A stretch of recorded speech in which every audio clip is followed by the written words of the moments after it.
San Francisco's Mestiza Taqueria was a setting of Chef Yana Gilbuena's pop-up dinner as part of Undiscovered SF's SOMA Pilipinas food crawl, where South of Market restaurants are hosting pop-up dinners featuring Filipino dishes with a bit of a twist from traditional recipes. On the menu for the kamayan meal served on banana leaves were her mashup recipes like sinigang poke, burnt coconut curry with chicken, crab fat fried rice, red cabbage achara, binagungag gulay, and for dessert, bibingka with salted egg caramel. The salted egg custard kind of mimics what it would be if there was a salted egg in the bibingka.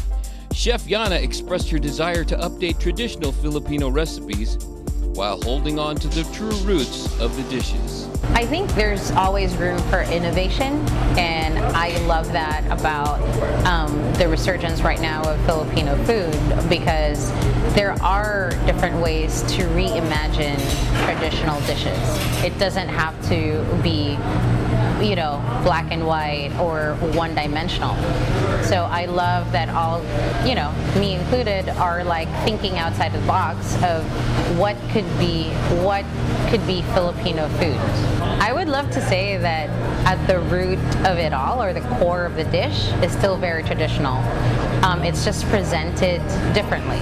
So what I was doing is not necessarily fusing it, but just using different techniques so that I can bring the best of the dish forward. With not a fork or spoon to be found, the diners for this special meal were impressed. It's so cool to see this resurgence of Filipino culture and see it interpreted in new inventive ways, because it looks toward the past and the future at the same time, and I think that's super cool. It was really delicious, very different and fun, and I got to eat with my hands, and I love the sinigang poke.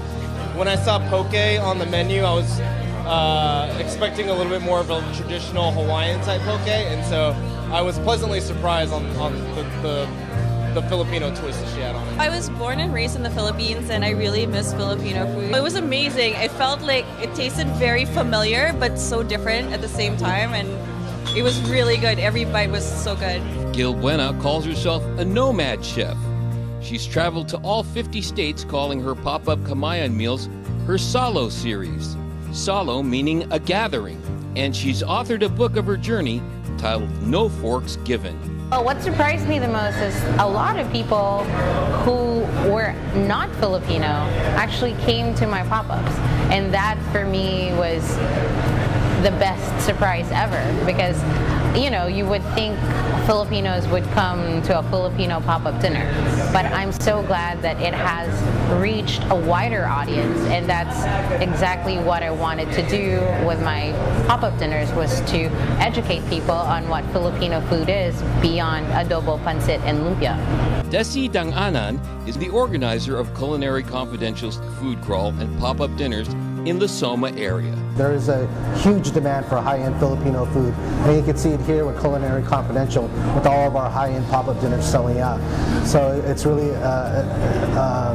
surprising. It's also really kind of vindicating to see the Filipino food movement grow and expand and bring in more people into our community. This is Dave Gengona reporting for the Manila Mail.